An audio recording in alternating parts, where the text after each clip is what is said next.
The show opens with our MC Taro Sakamoto, a highly respected hitman, seen coldly marching through enemy territory. Spotting several men firing at him, Sakamoto nonchalantly deflects the projectiles, dashing through the men only to dispatch them one by one. As Sakamoto heads deeper into enemy lines, he continues to brandish his skills, feared by every gangster, but also admired by every hitman. One day while shopping, Sakamoto ran into Aoi, the love of his life. Having fallen in love, Sakamoto quit his life as a hitman and got married to Aoi only to help give birth to Hana. Now living the life of a family man, we cut to the present where Sakamoto runs a convenience store, but outside a blonde kid states he's finally tracked down Sakamoto. Hard at work, Sakamoto watches as a kid draws a target on his store's sliding doors, asking for a free juice box if he hits a bullseye. With Aoi and Hana watching the boy miss, the boy asks for another go, accidentally spilling some of his calligraphy ink on a businessman that enters the store. Annoyed, the businessman prepares to punish the boy, but Sakamoto steps in, scaring the businessman with his sheer aura. Sakamoto had prepared to assassinate the businessman with a pen, but luckily no violence was needed. But everyone suddenly notices a blonde boy in his store. The boy compliments Sakamoto's readiness to assassinate the businessman, personally introducing himself as Shin the Psychic, but Sakamoto thinks of incapacitating Shin with a single blow to the head. Sensing his demise, Shin reassures Sakamoto that he's here to talk, sitting down only to confirm that Sakamoto had indeed given up on his hitman life. Seeing Sakamoto with a round body, Shin reminds Sakamoto he was once the legendary hitman, begging Sakamoto to return to his duties. As Sakamoto slurps up some instant noodles, Shin chooses to smoke to relieve some stress, but in an instant Sakamoto splits Shin's cigarette into two, reminding Shin they're in a no-smoking zone. Realizing that Sakamoto hasn't lost his touch since he's retired, Sakamoto is suddenly called by an older man for a favor, making Shin wonder if Sakamoto is only disguising as a civilian. Having reached the older man's backyard, Sakamoto instantly gets to work cutting down a tree.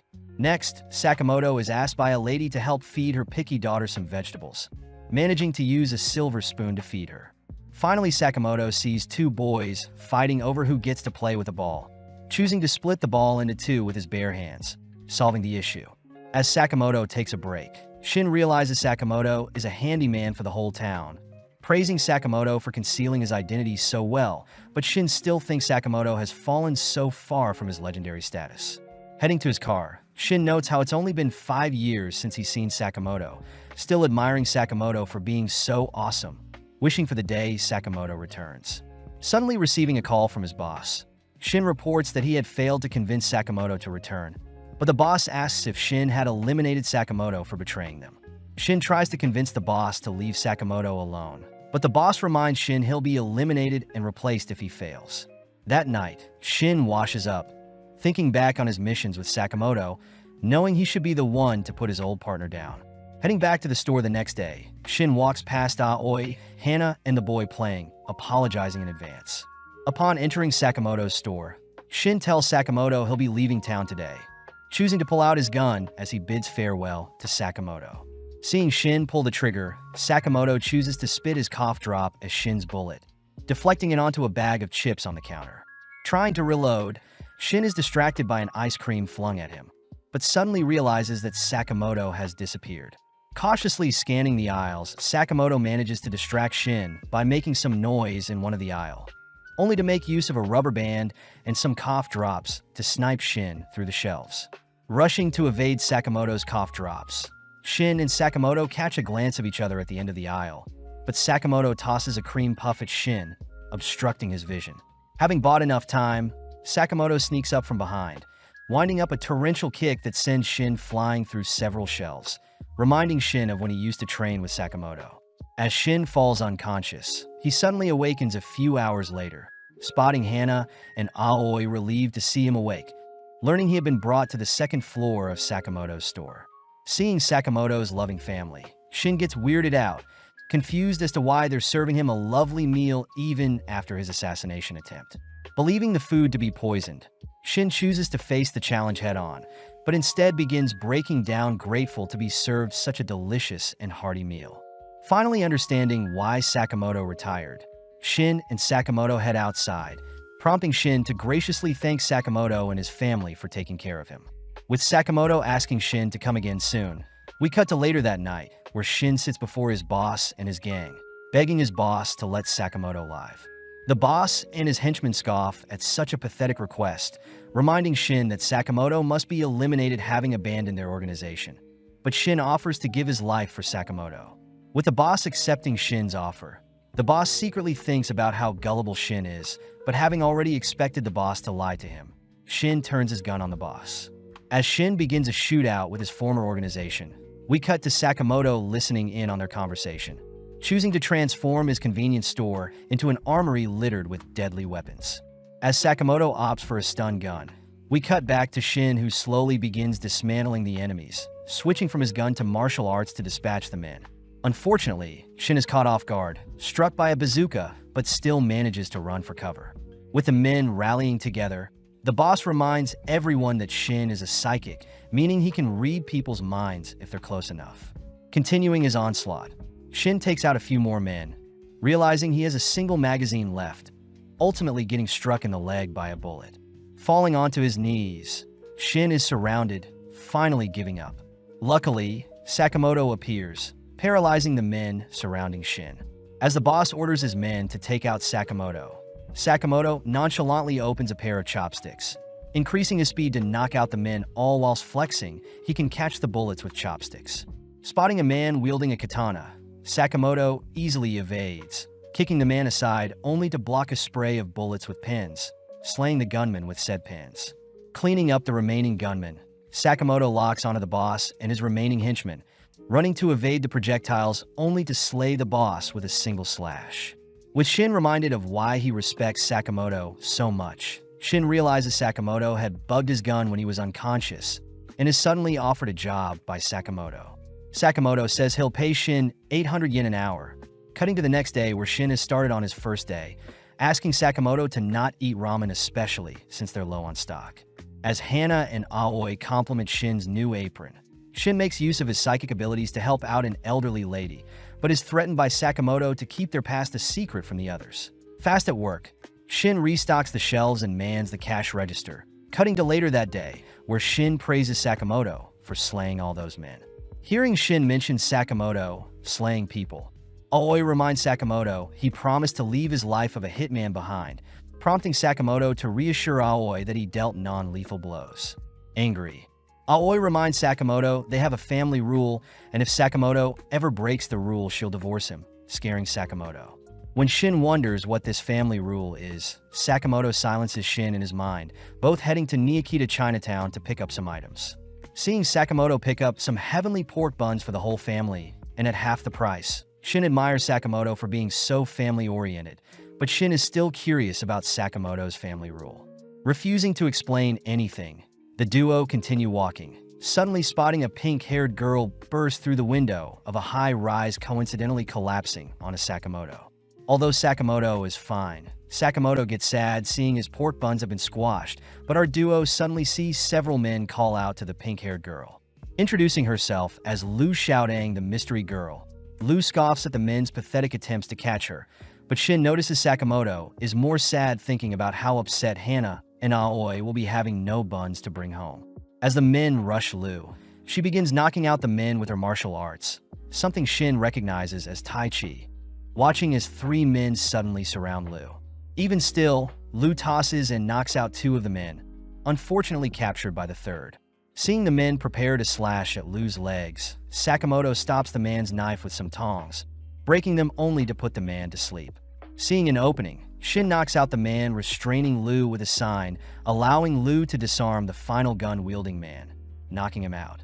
As the trio catch their breaths, they suddenly hear an even larger swarm of men chasing after them, forcing Sakamoto to pick Lu up, all 3 fleeing from the swarm.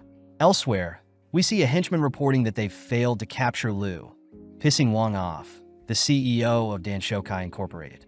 Wang reminds everyone he slayed Lu's entire village, and still they failed to capture her. But before Wang can dismiss his men, a knife decapitates his messenger's head. Known as Bacho and Sun He, Wang orders the psychotic brothers to hunt down Lu no matter what, stating that Lu has the key for them to rule over the black market. With the brothers given free rein to slaughter all that gets in their way, we cut back to our trio where Lu tells Shin and Sakamoto about her belonging to the Lu Mafia clan. Lu says she is currently in possession of her family's hidden vault key, but when Shin suggests Lu get rid of such a dangerous key, Lu refuses since her family died protecting the key, remembering the final moments of her clan burning down all whilst her parents beckon Lu to flee with the key. Lu apologizes for getting others involved, leaping away, but before Shin can follow after Lu, Sakamoto holds Shin back. Before Lu disappears, Sakamoto asks if Lu can make pork buns, agreeing to assist Lu, and in exchange Lu must make pork buns for them once they make it out alive. Before Shin can question Sakamoto's judgment, Bacho appears, landing a direct kick on a Sakamoto that sends him flying. Sun scolds Bacho for attacking so barbarically, alerting Shin as to who these monsters are. But Lu says they're twin hitmen that charge high hit rates for their perfect resume of assassinations. On top of things, the brothers have been seen sketching the heads of their victims, something that pleases Bacho since they're so well known. But Sun reminds Bacho they should be more elusive since they're hitmen. Seeing Shin dash in close, Sun easily catches Shin's fist, mocking Shin for acting so emotionally after Sakamoto was defeated. Leaping back, Shin feels bad for those who disrespect Sakamoto, but Bacho takes the chance to blink behind Lu, preparing a lethal slash. Appearing out of nowhere, Sakamoto smashes Bacho into the ground, shocking everyone as Sakamoto's punch tears a hole in the roof they're standing on, making Sun wonder who Sakamoto is. As Sakamoto ignores Sun's questions, Bacho says he'll pay Sakamoto back, all while Sun asks for Lu to hand over the key in exchange for a quick death. Hearing Lu choosing to give her life to protect the key, Sun reveals that her parents said something similar before he slaughtered them, infuriating Lu as she rushes forward. Grabbing and tossing Lu back, Lu is reminded not to get emotional. But Lu says the vault contains her ancestors' legacy, something Lu's father had given his life to protect. Having heard enough, Sun tosses a kunai at Lu, forcing Sakamoto to intercept the blade, asking the brothers to not dictate others' lives. With Lu seeing Sakamoto bleeding from catching the kunai, Lu asks why Sakamoto would go so far to protect her, flashing back to the Christmas season when a younger-looking Sakamoto has brought Aoi a gift. Aoi is angry seeing Sakamoto covered in blood, knowing he had to murder people to get her a gift. Seeing as Sakamoto refuses to change, Aoi chooses to jump from their location, forcing Sakamoto to chase after her, clinging onto her. Luckily, the snow beneath them softened their fall. But Aoi uses the moment to show Sakamoto just like how he cares for Aoi. There are people that care for the people Sakamoto kills, asking Sakamoto to promise to never slay another and instead save people to atone for his past. With Shin reading Sakamoto's mind, he finally realizes what the no-kill rule is, watching as the brothers rush them. As Sakamoto blocks all of Sun's attacks, Shin chooses to evade and dodge all of Bacho's slashes, intriguing the brothers as to who Sakamoto is. Choosing to unveil one of their hidden techniques, both Bacho and Sun fire off a flurry of attacks at Sakamoto, but Sakamoto nonchalantly slips them all, asking for a pain patch having stressed his neck. Before the brothers can unveil another hidden technique, Sakamoto puts Bacho to sleep with a cooking pot, following up by breaking Sun's weapon using a wok. Seeing Shin helping Sakamoto patch up his hand, Sun attempts to target Lu, but Shin had read his mind, binding and tossing Sun back with a rope. For the finishing blow, Sakamoto smashes a refrigerator on his son, tying the two men up as Lu wonders who our duo is. As Sakamoto munches on some crab, we cut over to Wong, who wonders where the brothers are.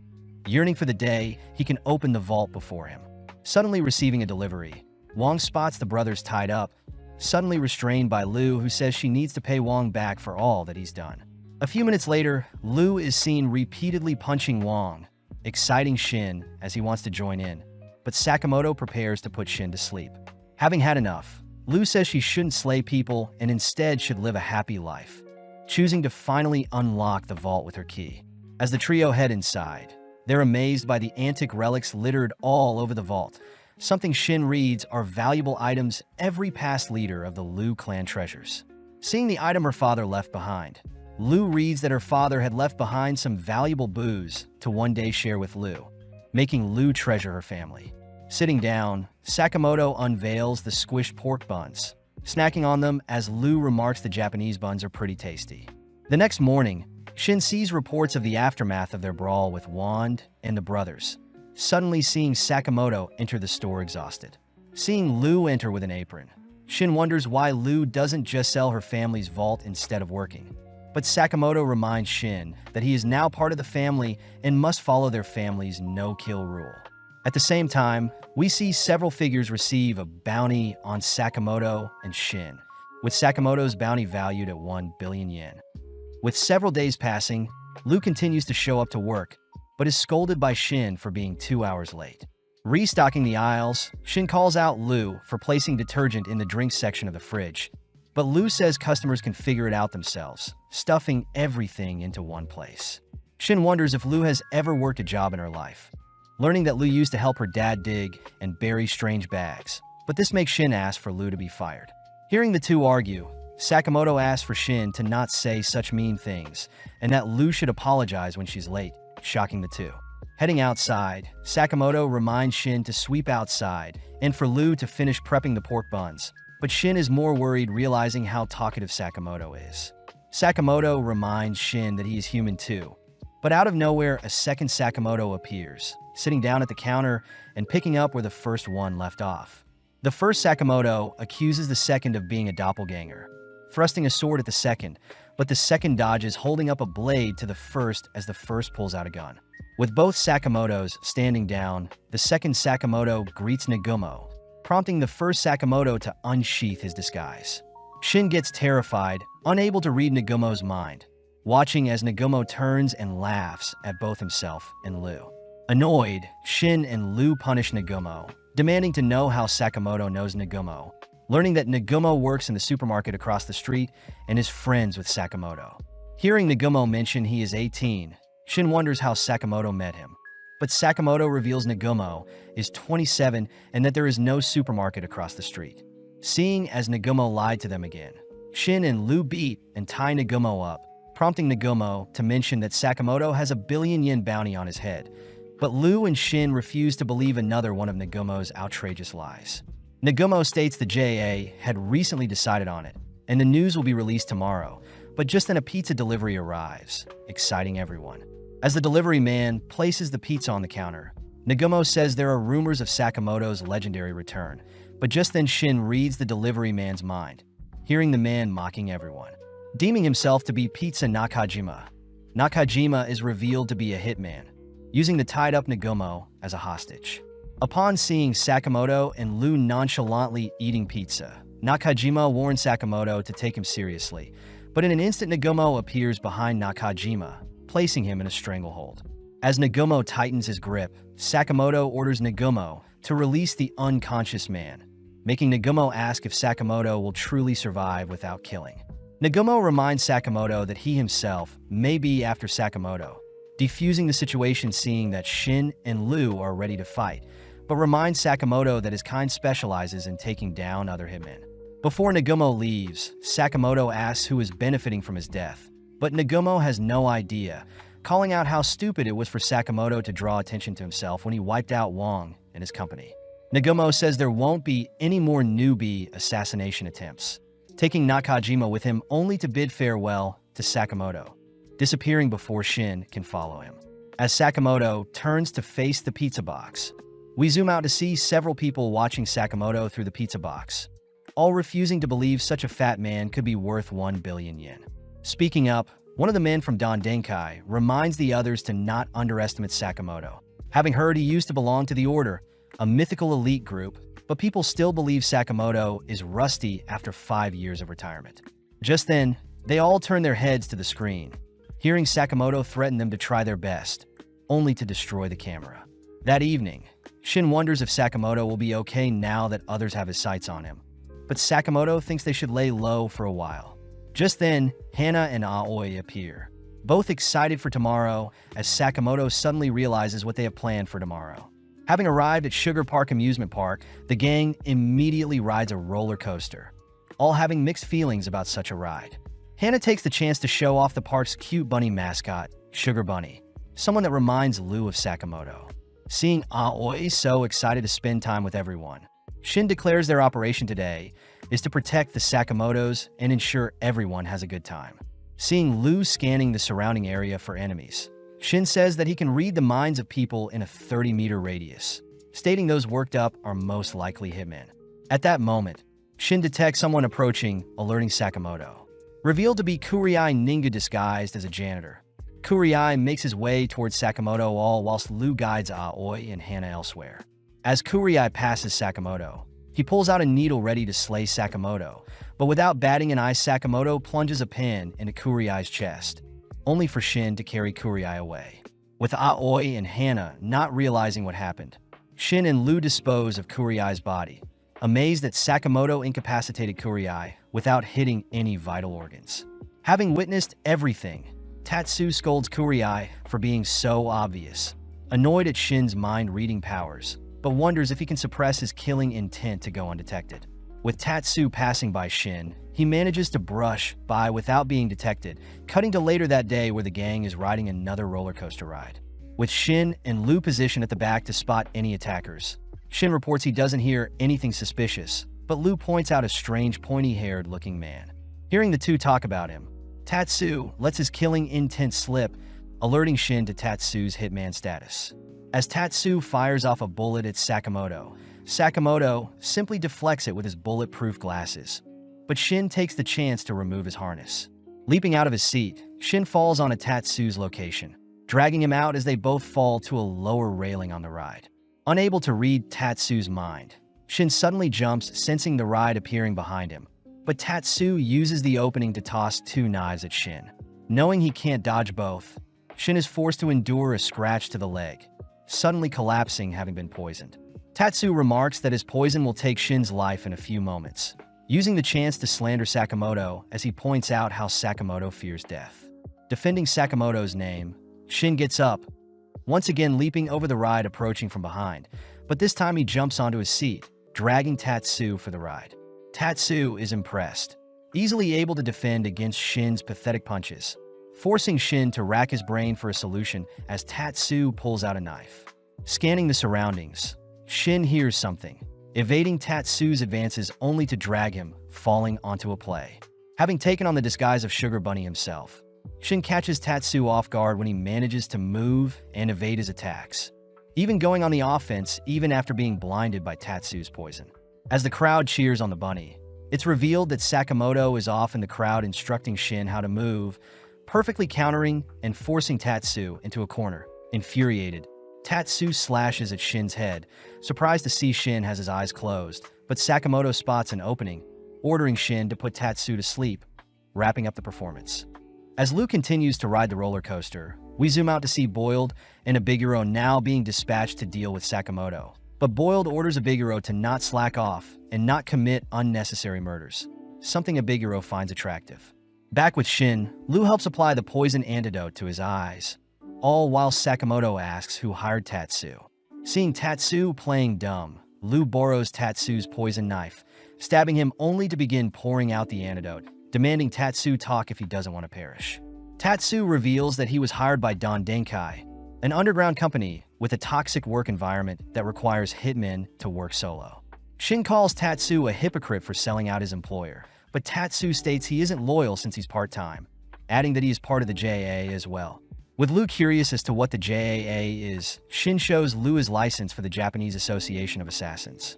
Apparently, the JAA is a company that helps manage the top hitmen, giving them hits in exchange for a fee, and only works with the top 400 hitmen, with both Shin and Sakamoto being members.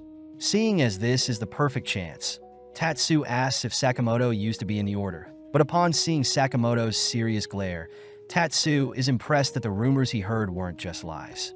At that moment, Aoi and Hana arrive, recognizing the tied-up Tatsu as the villain they saw in the performance, convinced that Shin is simply practicing more performances with Tatsu brushing him off. With the gang all heading off to enjoy Hana's handmade meals, Shin stays back to confiscate Tatsu's deadly weapons, asking Tatsu to enjoy his life. Tatsu is surprised he has been spared, spotting Hana running back to give him a bandage, weirded out. Now that he's alone, Tatsu reveals he could have freed himself all this time, but instead chooses to enjoy the amusement park, cutting over to Sakamoto, who indulges in the lovely handmade meals with the others. Shin utters that his mind is currently foggy, having been afflicted by the antidote, prompting Lu to ask Sakamoto if they could leave for the day. With Aoi arriving, she demands to know what our trio are hiding, cutting over to Tatsu, who is being confronted by Boiled. In an instant, Abiguro restrains and sits on Tatsu, but seeing Abiguro acting so cocky, Boiled orders Abiguro to close her legs. Embarrassed, Abiguro lets Tatsu go, learning that Abiguro and Boiled have been sent to ensure Tatsu doesn't fail, especially since Tatsu will be removed if he fails. Abiguro voices how excited she is to be hunting down the legendary Sakamoto, but Tatsu notes how goofy the two are, remembering that the duo had eliminated over 100 people during the Balkan battles 2 years ago. Back with Sakamoto, he along with Lu and Shin rush to explain their excitement for the amusement park, reassuring Aoi and Hana that they're good to continue exploring the park. More alert than ever, the gang ensures Hana and Aoi's time in the park isn't spoiled, cutting to later that evening where Aoi takes the gang to a haunted house, a location that favors assassins. Guided by a deceased nurse, the nurse explains her backstory, tickling Aoi and Hana's curiosity, but Lu is clearly hating the atmosphere. With the gang left to explore the haunted house, Boiled and Abiguro are seen spying on them through the control room, all whilst the gang compliment the unique details done to the interior. Out of nowhere, Shin is attacked by a zombie, forcing Sakamoto to draw the zombie's attention, evading and barraging the zombie with strikes, impressing Shin as the zombie seems to be stunned. Continuing through the ride, Sakamoto shows Shin the zombie's license, noting how the zombie was a mere rookie hitman. But Boiled and Abiguro can't help but be amazed at Sakamoto's moves even after retiring. Hearing Abiguro begging to slay Sakamoto, Boiled orders Abiguro to leave Sakamoto to him. Abiguro reassures Boiled Sakamoto is all his, asking Boiled to not work out when he's stressed, reminding Boiled he used to be Sakamoto's friend. Flashing back, we enter the Hitman Training Center, only to see a 15-year-old Boiled meeting a 14-year-old Sakamoto for the first time. Boiled had heard Sakamoto had beaten up his friends, impressed to see Sakamoto so skilled, so they ultimately clicked as friends. Spending more time together, they are seen alone during Valentine's Day, only for several girls to confess their love to Sakamoto.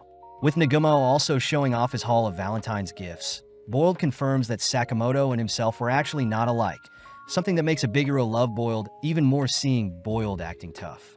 As Sakamoto and the family head deeper into the haunted house, Sakamoto is forced to deal with several more zombie attackers, amazing Shin as Hana is unfazed by the horror around her.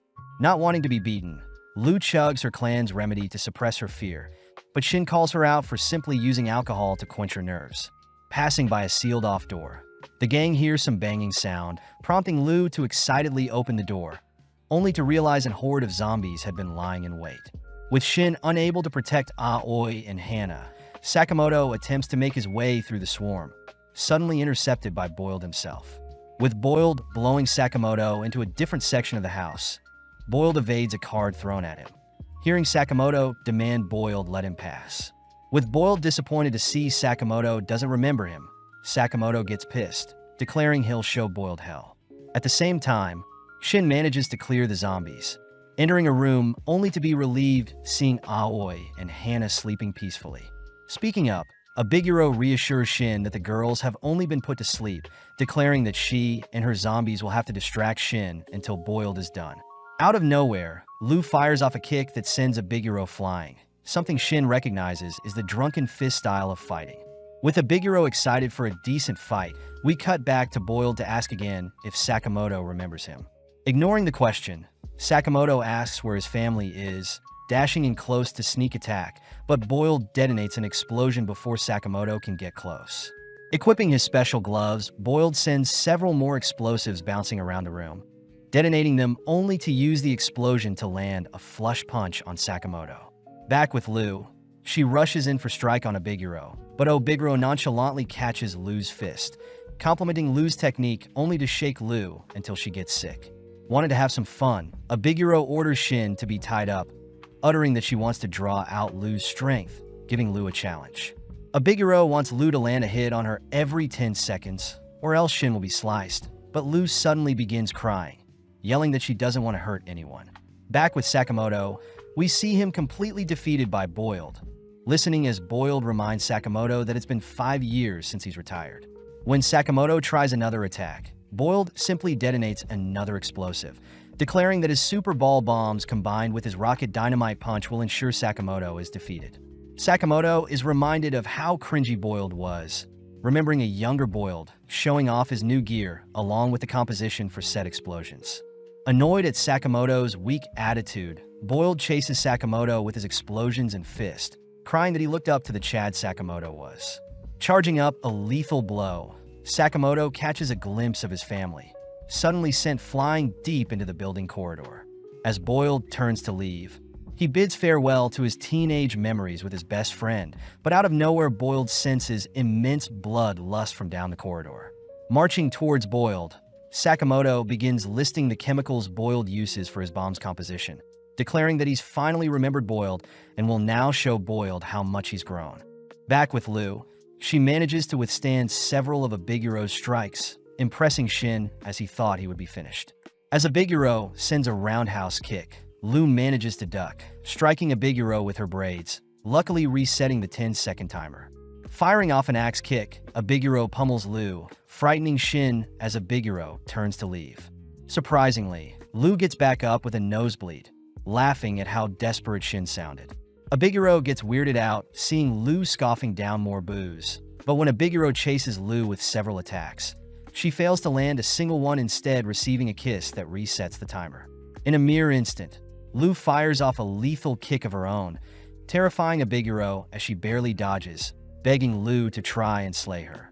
Sadly, Lu utters that it's against her family's rules to kill anyone, annoying Abiguro as she reminds Lu that Sakamotos are a family of 3. Catching Abiguro's kick, Lu is pissed hearing Abiguro calling their family matters stupid, countering with a devastating hook. But before it lands, Lu suddenly halts. Having awoken from her drunken daze, Lu asks to know where she is, but Abiguro begins to quiver. Having never considered anyone as her rival, Abiguro pulls Lu close, deeming Lu her frenemy for life. Back with Sakamoto, he terrifies Boiled, seeing as Sakamoto had slimmed down out of nowhere. But Boiled tries taunting Sakamoto when he reminds him of his family. Sakamoto states he believes in Shin and Lu, instantly dashing forth as he lands a swift punch on Boiled, blowing him through the building's walls. Following up, Sakamoto lands strike after strike, even clashing with Boiled's rocket fist, only to shatter it with his bare knuckles.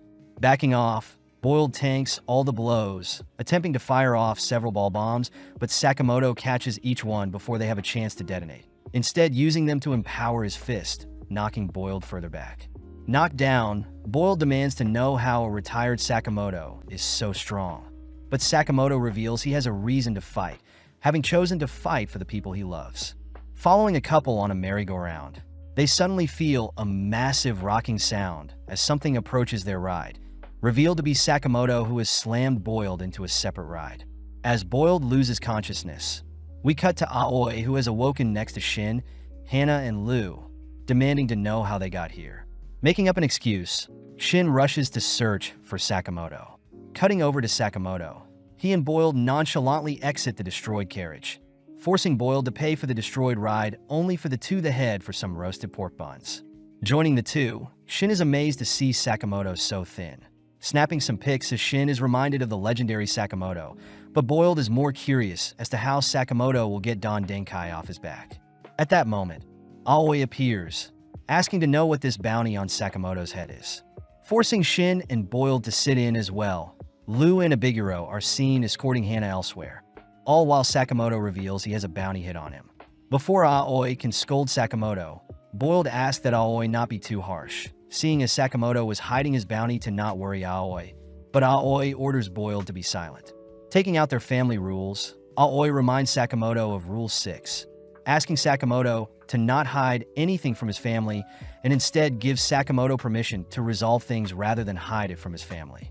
Seeing as things are fine now, the family head to enjoy the parade, prompting Shin to ask how Sakamoto plans to remove his bounty. Sakamoto says the only way is to find the client and make them withdraw the hit, but Abiguro says it'll take a while to track down the client. Shin asks if Boiled could give them his boss's contact details.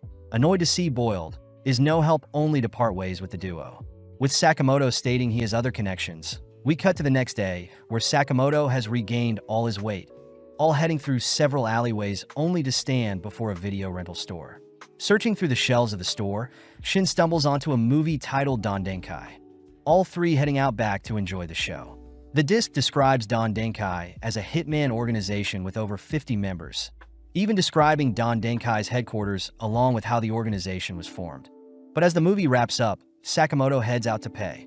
Charged with 706,000 yen, Sakamoto turns to leave but is warned by the receptionist that someone Sakamoto used to work with is after him, unable to give any more information than that.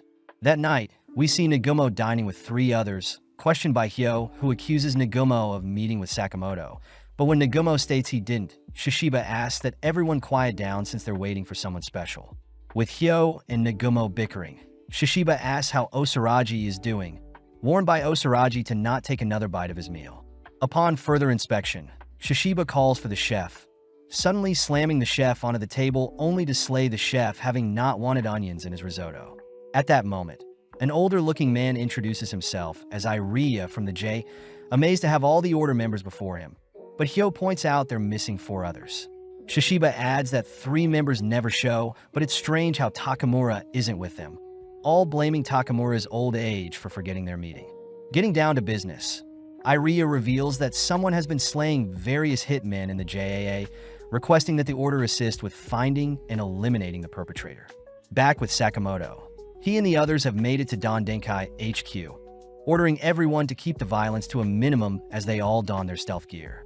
Heading inside, we see 2 men talk about Boiled's recent defeat at the hands of Sakamoto, both individually taken out as Shin and Sakamoto make quick work of the men.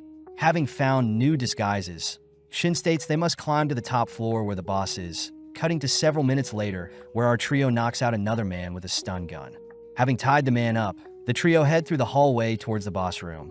But Shin gets worried seeing as he can't detect anyone nearby, all ultimately reaching a set of massive doors. With Sakamoto giving the signal, they burst into the boss's room, shocked to see a pile of corpses all, whilst Nagumo sits in the middle of the room. Declaring that he had slayed all the Dandenkai members and the boss himself, Nagumo apologizes for what he's about to do, suddenly blinking behind Shin, only to puncture his neck. Luckily, Nagumo was only kidding, having arrived too late and discovered the Dandenkai members were already dead. Sakamoto asks why Nagumo is here, hearing that there has been an absurd amount of hits on Hitman, with a total of 100 JA members losing their life within the past few months. Shin realizes 100 is a quarter of all professional hitmen, hearing Nagumo refer to the perpetrator as X or Slur, confirming that the order has been dispatched to deal with this new threat. Lu takes the chance to ask what the order is, learning that the JA selects the best hitmen to take on impossible missions, and Sakamoto himself was once in the order. Lu and Shin remind Nagumo that Sakamoto has retired from killing, but Nagumo does mention how Sakamoto's bounty, along with the various hitmen being slayed, started around the same time. Elsewhere, we see a man dressed in all white mark his territory with an X, having used the blood from his enemies to draw his signature marking. The next day, Shin notes how annoying it is for so many hitmen to still be after Sakamoto, all watching as another hitman enters the store only to be knocked out by one of Sakamoto's gun racks. Sakamoto thinks back on Nagumo's words, pointing out that since Sakamoto struggled against Boiled, he'll surely struggle in the future, ordering everyone to get stronger in preparation for what is to come. As Sakamoto trains his cardio, Shin continues to train his psychic skills, all whilst Lu drinks herself silly, managing to dispatch another hitman whilst drunk. Cutting to Haisuk Mishimo, we see him feeding his pet bird Paisuk, having just spent the last of his money on bird food, but gets excited to slay and collect the bounty on Sakamoto's head. Back at Sakamoto's shop, Shin and Lu are annoyed that the store will need repairing due to the hitmen attacking Sakamoto, but seeing as they're low on funds, Shin suggests they enter a paintball tournament with a prize of 1 million yen. At that moment, Mishimo enters the store, holding up a slimmer-looking Sakamoto, only to ask if our trio knows where his target is. Luckily, Sakamoto's chubby disguise convinces Mishimo that he's got the wrong store, but Shin wonders how stupid Mishimo truly is. When Shin reads Mishimo's mind, Shin gets annoyed seeing a clutter of random thoughts, managing to convince Mishimo that Taro Sakamoto is a very common name. Completely lost, Mishimo reveals that he won't be able to cover the travel fee home, nor does he have any food or money, despairingly leaving the store. When Shin and Lu try to get back to work, Shin realizes that Mishimo is still looking at them, shedding tears as he cries for help. Reluctantly, our trio sends Mishimo off with a bag of pork buns, gratefully sharing the meal with his bird. That night, Mishimo returns to his rundown tent, having been a gift from his grandma, only to declare that he'll be rich one day. Mishimo thinks back on when some older men fired him from being a hitman, swearing that he'll prove the higher-ups wrong. But suddenly a gust of wind topples Mishimo's tent. On the brink of tears, Mishimo suddenly spots a flyer, seeing it to be a paintball tournament for 1 million yen, crying out that this may be his big break. As the day of the 52nd Ikurizaka paintball tournament kicks off, Shin and Sakamoto arrive bright and early, stocking up on some high-end walkie-talkies. Off to the side, they spot that Lu will be cheering them on, not wanting to participate, but suddenly the trio spot Mishimo trying to join by himself, reminded that only teams of 2 to 5 can join. Luckily, Mishimo spots our trio, officially forming a team with Sakamoto and Shin. With the announcer explaining the rules, she states that paintball BB pellets will be used, allowing the whole street to be their playgrounds. But Shin is more impressed that the event is to encourage a community cleanup of the neighborhood. As the players get into position, our trio are seen going over the rules. But as the game starts, 4 men in jumpsuits target Sakamoto's group. In an instant, the 4 men are struck with paintballs, shocking Shin as Mishimo manages to locate and strike the 4 men in mere seconds. Before Shin can ask any questions, he leaps to evade several pellets, managing to strike out 2 other players, but 2 men seem to have snuck up on Sakamoto during the chaos. Unfortunately, Sakamoto steals the men's guns, easily eliminating another party as he dreams of bulletproofing his store and stocking up on all sorts of cup ramen.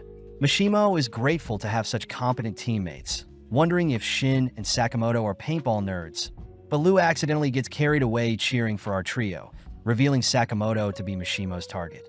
As Mishimo checks the photo once more, Shin tries to cover it by pointing out features Sakamoto is lacking from the photo, but as Mishimo and Shin share a laugh, the 3 suddenly raise their weapons ready to brawl. As Mishimo finally realizes who Sakamoto is, he states he hates liars, but before the trio can turn on each other, another party attempts to snipe them from afar. Forced to scatter, Shin and Sakamoto take down the enemy team, all whilst Mishimo calls for Paisuk to airdrop his actual rifle. Lock and loaded, Mishimo sends a bullet flying directly at Sakamoto, forcing Sakamoto to deflect the bullet with his palm, but loses a portion of his hand in the process. As Mishimo runs off to regather his thoughts, Shin and Sakamoto are forced to focus on the paintball players that have surrounded them. As Mishimo and Paisuk run off, they both cry, fearing they'll have to take down the people that helped them. But as the paintball tournament begins to wrap up, we see Sakamoto instruct Shin to not expose himself when dealing with snipers. With Sakamoto taking charge, he peeks to try and spot Mishimo, but a bullet ricochets off a nearby street mirror, forcing Sakamoto to dodge. Seeing Paisuk nearby, Shin wonders where Mishimo is. Following Mishimo, who is amazed Sakamoto dodged another one of his shots. Shin gets skeptical at Mishimo's skills, but Sakamoto reveals that Mishimo's projectiles have absurd spin to them. Bullets, Mishimo confirms, are meant to ricochet as to prevent the target from tracking the sniper's position. Stealing his resolve, Mishimo opts to end this, firing off several bullets, forcing both Sakamoto and Shin to constantly be on the move, weaving in and out of alleys and running through neighborhoods to survive. Turning away from a construction zone, Sakamoto and Shin choose to hide for a bit, all whilst Mishimo reflects on life. Throughout his life, Mishimo was never able to measure up to his peers mentally or physically, but when it came to shooting, Mishimo discovered his one passion in life. Sadly, when Mishimo started his first job, the higher-ups refused to take on a man that only excelled in shooting, even being scolded for failing to hold a knife during his first mission, leading Mishimo to be fired not long after. With no job or money, Mishimo swore to prove everyone wrong by slaying the legend himself. But having been speaking through his mic, Shin and Sakamoto are saddened by Mishimo's backstory. Hearing Mishimo so distraught, Shin advises Mishimo to ignore the haters, flustering Mishimo. At that moment, Shin yells into his mic, managing to locate Mishimo's location on a building, but whilst Mishimo is recovering, Sakamoto picks up a stone. With Mishimo locking back in, he spots Sakamoto cocking back his arm, only to fire off the stone at Mishimo's rifle, instantly obliterating the weapon. As Mishimo finally realizes the monstrous legend Sakamoto is, the paintball tournament ends with Sakamoto's team deemed the winners. That evening, Mishimo gets a beating, only to break down feeling pathetic, but Sakamoto reassures Mishimo that he is one of the best snipers he's personally faced, a compliment that makes Mishimo cry even more. As Shin gives 50 yen of their prize winning to Mishimo, they use the remainder to clean up the town, but Aoi is still impressed when they bring home a paintball trophy. Shin takes the chance to ask how Sakamoto and Aoi met, reading Aoi's mind as she remembers the first time she met Sakamoto. Having seen some blood on Sakamoto's shirt, Aoi rushed to hand him a bandage, but Sakamoto silences Shin with his mind before Shin can read any more of Aoi's thoughts. Several days later, Sakamoto and Aoi visit Hana at school, grateful that Shin and Lu are manning the store whilst they're gone. Following Lu and Shin, we see Shin asking Lu to not use his apron, but Lu asks that Shin not read her mind. At that moment, Mishimo enters asking for any leftover pork buns, only to see Lu barrage Shin with pork buns. Annoyed, Lu states that she can't trust someone that is constantly reading her mind, something that hurts Shin deeply as he chooses to leave the store. Several minutes later, Lu is seen alone at the counter, greeting several customers in hazmat suits only to be mistaken as Shin. Having been kidnapped, Lu overhears Mr. Tanaka and Seiba speaking about how Shin fled from them 13 years ago, but Seiba realizes that they may have kidnapped the wrong person. Tanaka divulges that there were once experiments done to create psychics, but Shin was the only one they succeeded on, weirding out the men as they fear Shin will read their minds as well. Hearing Tanaka talking badly about Shin, Lu fires off a kick that knocks Tanaka's helmet flying, demanding that Tanaka restrain from insulting his friend. With Tanaka confirming they kidnapped the wrong person, we cut back to Shin, who has returned to the store to apologize to Lu, but notices Lu is missing. When Shin begins to inspect some loose glass, he notices Sakamoto and the others are home, apologizing as he failed to protect Lu. Luckily, Sakamoto reveals that Shin's apron has a GPS tracker on it, cutting back to Lu, who hears Tanaka freaking out for failing another mission. As the men continue their journey back to their lab, Lu regrets saying the mean things to Shin, only for the men to spot Sakamoto and Shin riding in on a motorcycle. As Sakamoto demands the men hand over Lu, Tanaka spots Shin is with Sakamoto, sending out some of their men to deal with Sakamoto. Sadly, Sakamoto easily deals with an attacker, followed by Shin derailing another by jamming a piece of wood in their rides, only for Sakamoto to grind away at another's helmet with his Hot Wheels. Seeing as they're out of men, Tanaka wonders what they should do, ordering Lu to be quiet as Tanaka fears failing more than anything. Hearing Shin is on the roof of their car, Tanaka calls on Seiba, taking over the wheel all while Seiba joins Shin, asking to get paid extra later on. With Shin taking a fighting stance, Seiba dons his suit, suddenly turning invisible only to knock Shin onto another car on the highway. Leaping after Sakamoto, Seiba attempts to put Sakamoto down, but is surprised to see Sakamoto block his invisible strike. As Sakamoto begins strangling Seiba, Seiba chooses to puncture Sakamoto's motorcycle's fuel tank, only to light it on fire. Seeing Sakamoto's ride explode, Seiba returns to Tanaka's car. Amazed, Sakamoto lives up to his legendary hitman status, but apologizes for not being able to retrieve Shin. Following Sakamoto, he and Shin observe the GPS stop at Okatabi, a location Shin knows is the headquarters of the lab he grew up in. Shin utters that the original scientists weren't evil whatsoever, wondering what has changed since he left, both taking the bus to their destination. Having stopped outside the Okatabi Science Museum, Shin reveals that the lab is concealed in the basement, both choosing to enter in hopes of retrieving Lu. Upon entering the museum, our duo are stopped by some workers that convince Sakamoto and Shin to stop for a picture, both given dinosaur heads to pose and keep. Back on track, Shin guides Sakamoto to a hidden passage, all whilst Lu is wheeled through the lab, having been tied up.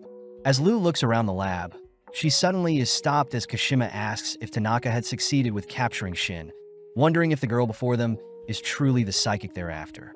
Hesitantly, Tanaka lies, reminded by Kashima that Tanaka's life is on the line if they fail. But Lu is more curious as to why Kashima has a reindeer mask and stitches all over his body. Speaking up, Seiba reveals that he caught the wrong person, prompting Tanaka to be sent away with Lu, leading Kashima to ask Seiba to retrieve Shin himself.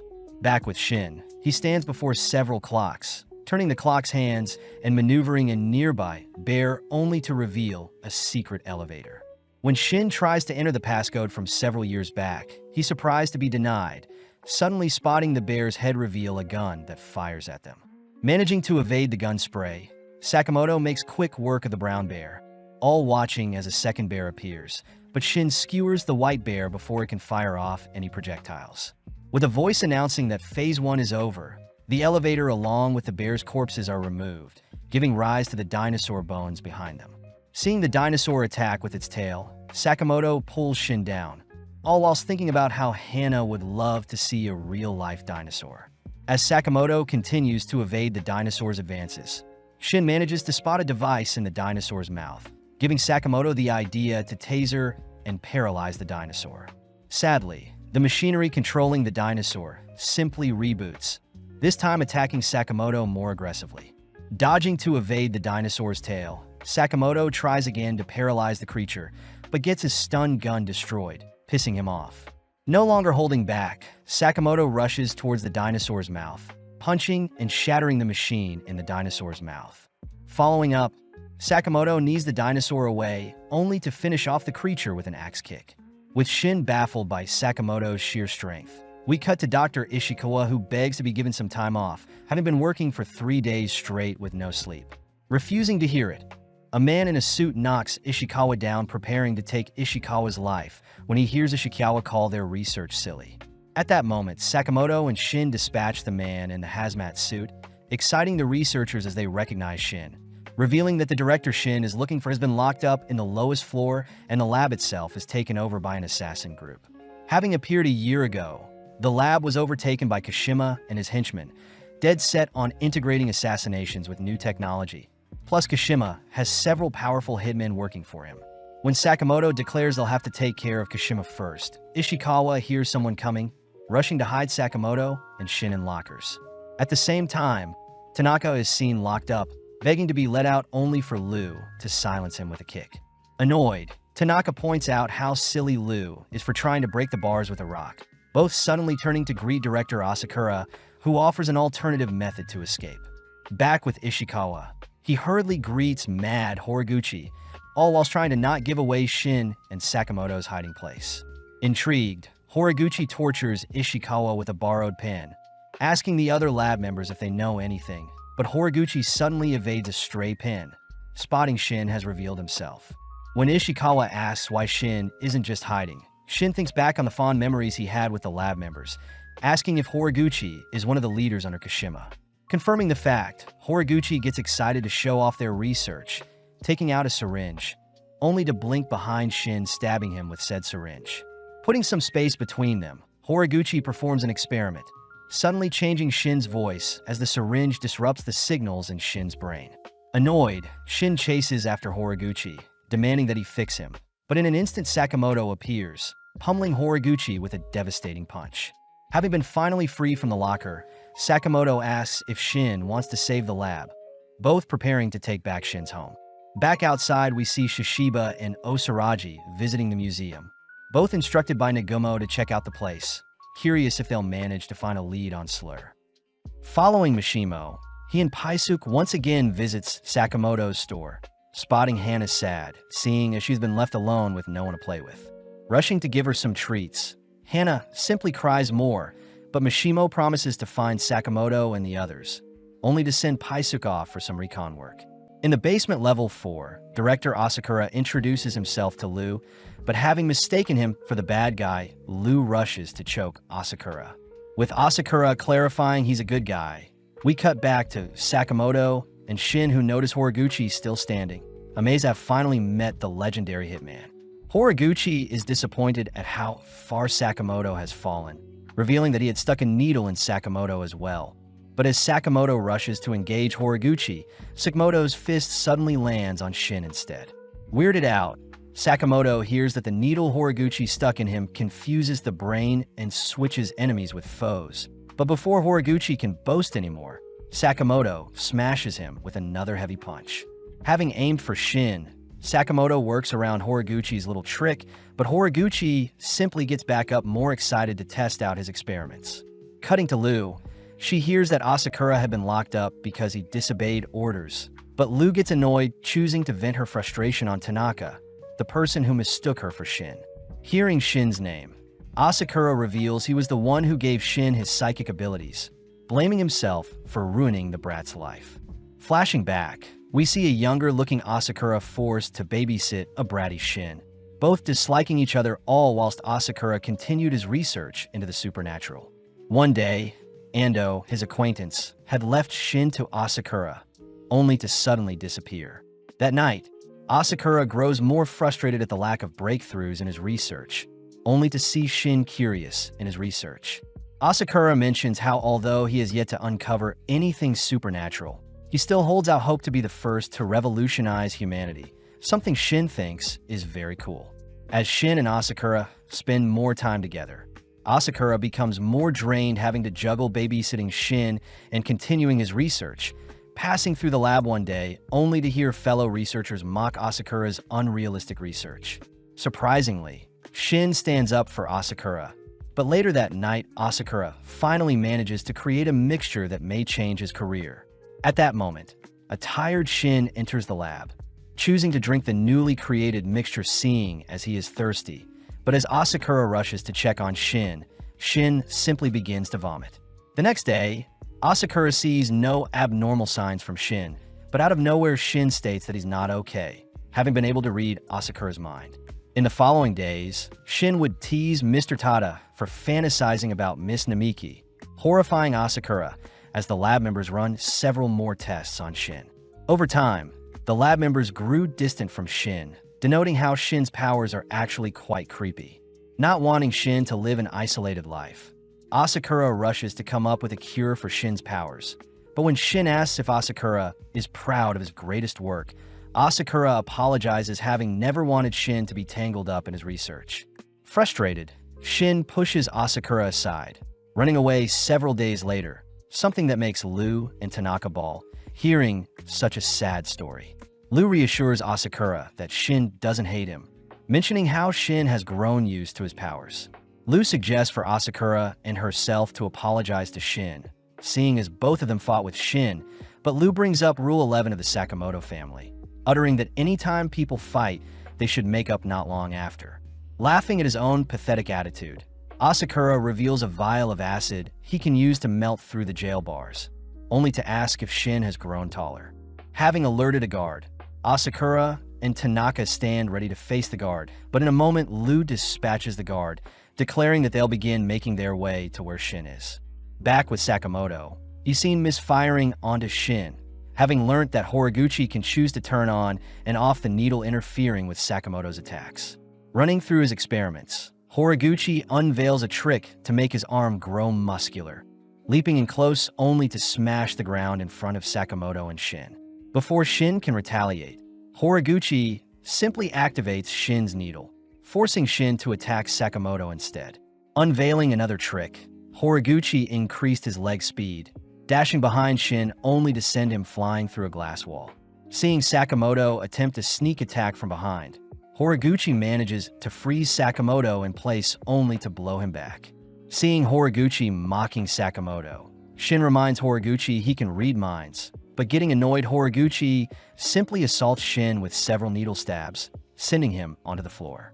Horiguchi does wonder why his boss is after Shin's stupid skill, something that enrages Shin, but Sakamoto reminds Shin to not be so emotional. Sakamoto declares he'll show Horiguchi why Shin's powers aren't stupid, prompting Horiguchi to inject himself with several needles, suddenly bloating up as his figure becomes monstrous. With Sakamoto coming up with an idea, he orders Shin to stand in front of Horiguchi, all whilst turning his back to him. When Horiguchi tries to attack, Sakamoto simply starts his own barrage targeted at Shin, but as Shin reads Sakamoto's mind, he dodges Sakamoto's attacks, allowing Sakamoto to wail onto Horiguchi. Unable to find a counterplay, Horiguchi is ultimately beaten up and knocked aside, shriveling up as he's been defeated. As the lab members tidy up the mess, Tada and Namiki help remove the needles in Shin and Sakamoto. With Shin and the lab members catching up, They begin heading toward the fourth floor where Lu is being held, all while Shin hears that an Order member could easily take out 10 Shins in a mere 6 seconds. Shin is annoyed that Nagumo is an Order member, but out of nowhere our duo runs over a trapdoor, forcing Sakamoto to kick Shin aside, all whilst he falls into the trap. Cutting to the 5th basement floor, we see Kashima escorted by Onigahara and Takamito, all three noticing a pile of bodies with Shishiba and Osaraji as the culprits. Kashima demands to know why Order members are here, hearing that the Order are after a slur character, but sadly Kashima has no idea what they're talking about. Before Shishiba leaves, he mentions how manufacturing illegal weapons is a violation against the JA, glaring at Kashima as he states he'll have to dispose of him. Before Shishiba can take another step, Onigahara and Takamito blink in front of Shishiba, asking for permission to slay Shishiba. Before Kashima can give the order, Osaraji pierces and decapitates the men in an instant. When Shishiba turns to Kashima, he's surprised to see Kashima in tears, having felt sorry for the men that passed away before him. Taking off his deer mask, Kashima unravels some stitches in his arms only to show off several blades in place of his hand. Shishiba and Osaraji are disgusted to see a killer scold them for taking another's life. But out of nowhere, Kashima manages to land a slash onto Shishiba, declaring that his boss pardons his kills. Retaliating, Shishiba twists and breaks Kashima's neck, confirming that Kashima is connected to Slur. As the duo leave, they suddenly sense Kashima getting back up, uttering that he has an artificial skeleton, but out of nowhere Sakamoto falls onto Kashima. Surprised, Shishiba nonchalantly greets Sakamoto, introducing Osaraji to Sakamoto, who considers Sakamoto as a big teddy bear. Sakamoto hears that Kashima is the evil boss of the labs, pissing Kashima off as he declares he'll offer Sakamoto's head to his boss, all whilst Kashima continues to unravel his weapon-filled body. As Osaraji continues to admire Sakamoto's adorable body, we cut to Shin, who is making his way to the 4th floor, suddenly leaping back as he detects that Seiba is attacking him. As Seiba rushes to claim Shin's head, Shin attempts to read Seiba's mind, but is knocked back, unable to see where the attack is coming from. With Shin getting destroyed by Seiba, we cut back to Sakamoto, who watches Kashima latching onto him with some grapples, only to be forced to dodge Kashima's beam breath. Seeing as Sakamoto is fighting Kashima, Shishiba and Osaraji leave to track down Slur, but Osaraji gets worried that Sakamoto will be slayed. Luckily, Shishiba states that Sakamoto isn't the type to ever die, but as we cut back to Shin, he's seen on the brink of death, having endured a beating. When Seiba lunges in for a lethal blow, Shin suddenly spots Paisuk nearby, choosing to tank the stab only to wipe some of his blood onto Seiba. In an instant, Seiba is pierced by several bullets, revealed to be Mishima, who has come to save the day. Seeing Kashima mocking his family and is dead set on hunting them down, Sakamoto chooses to take out a pen, dashing in close before Kashima can fire off another beam, only to plug the weapon with his pen. As the weapon backfires on Kashima, Sakamoto asks that Kashima refrain from insulting his family, all whilst Lu and the others hold Tanaka hostage, seeing as several more guards are searching for them. Back with Shin, he is glad to see Mishimo is here to assist, but as for Seiba, he wonders why a sniper would even show himself, suddenly caught off guard when Mishimo fires his ricocheting bullets to attack Seiba, who is hiding. Realizing that Mishimo has found his hiding spot, Seiba activates his stealth, attempting to flee, but Mishimo simply fires off bullets to tear down the railing Seiba is on. As the smoke clears, Mishimo spots Seiba standing on a railing, preparing to slay Seiba, but having wrapped a pipe in his invisible suit, Seiba tosses the pipe at Mishimo's shoulder. Having pierced Mishimo's shoulder, Seiba rushes to pin down and slay Mishimo, but Mishimo manages to get off another ricocheting shot, able to pierce and tear off one of Seiba's arms. Before Mishimo can ready another shot, Seiba reveals he was only concealing his lost arm, thrusting his blade into Mishimo's stomach only to kick away Mishimo's remaining ammo. Before Seiba can deal with Shin, Kashima cries that they'll be taking out Seiba here and now, only to order Paisuk to deliver one final bullet. Having fired off a bullet that missed Seiba, Seiba mocks Kashima's pathetic attempt, but is surprised to see that Kashima was actually aiming at a sprinkler above him. As the water disarms Seiba's invisibility, Shin rushes in to grapple and pins Seiba down, officially knocking him out. Out of nowhere, several explosions can be heard across the lab. But as we cut back to Sakamoto, he hears that Kashima has rigged up several explosions that will wipe out the lab in 20 minutes. Getting serious, Sakamoto states he'll only need 5 to defeat Kashima, beckoning Kashima to rush in for an attack. But having easily dodged, Sakamoto hears that Kashima's body has been replaced with various weapons making up 70% of his body. Impressed, Sakamoto takes out weapons of his own, showing off some stickers, a mechanical pencil, and a flyer. Insulted, Kashima lets loose several projectiles. But as Sakamoto evades the projectiles, he retaliates by flinging the pins lead into Kashima's eye. Falling to his knees, Kashima's eye begins to bleed, but having followed up with a sticker to his other eyes, Sakamoto manages to obscure Kashima's vision, only to land a powerful whip that sends Kashima flying. Seeing Kashima unfazed, Sakamoto wonders if Kashima is immortal. Hearing that Slur was the only one that valued Kashima, therefore Kashima will give his life for Slur. As a train approaches Kashima from behind, both Sakamoto and Kashima leap to avoid it. But having landed on the train, Kashima chooses to bind and drag Sakamoto along the tracks. Annoyed by Sakamoto's carefree attitude, Kashima watches as Sakamoto slices the metal bindings with a flyer, only to fling Kashima into a nearby wall using the same binds extruding from Kashima's body. In a separate tunnel, an underground subway suddenly spots Sakamoto tackling Kashima through a wall, prompting both men to fly through the subway carriages.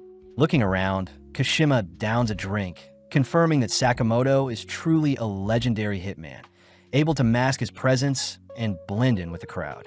Having snuck beside Kashima, Sakamoto lands a disgusting kick on Kashima, glad to see he can go all out seeing as Kashima is immortal. Flashing back, we see a younger-looking Kashima being berated for beating up men that were torturing a cat, but often the crowd Slur passes by, dispatching the onlookers glaring at Kashima. Having praised Kashima for slaying for the better of others, Slur marks Kashima's lips with his signature cross, officially deeming Kashima as his own property. In the present, Kashima declares he'll slay all that gets in his way. But seeing an elderly woman enter the carriage, Sakamoto drags Kashima into the section between carriages only to begin barraging Kashima with hundreds of punches. With the carriage unable to withstand Sakamoto's power, Kashima is forced into a separate carriage, attempting to spray down Sakamoto with bullets. But Sakamoto simply deflects them all with a railing. Using the railing to smack Kashima around, Kashima leaps back only to unveil a massive weapon in his chest, managing to blow Sakamoto out of their current train onto an adjacent one. Monstrously, Sakamoto recovers, sprinting along the adjacent train only to hop back onto his original train.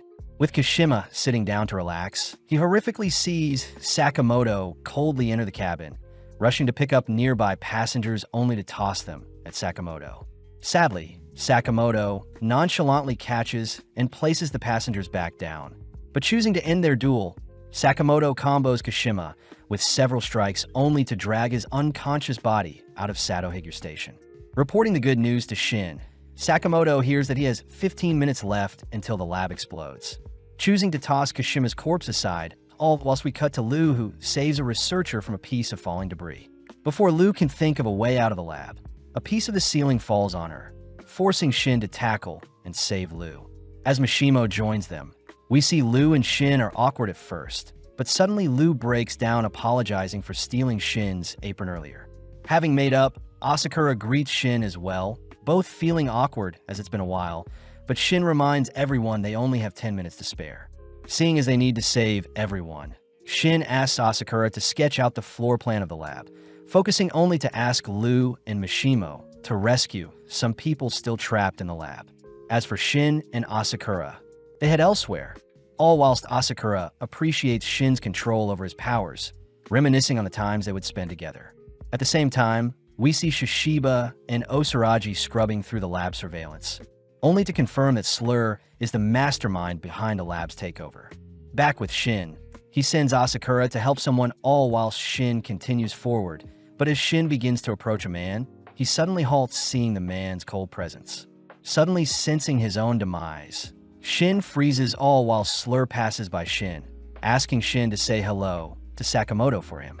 Having saved everyone, Shin and Asakura meet up with the lab researchers outside, flustered to see everyone admiring how much Shin has grown.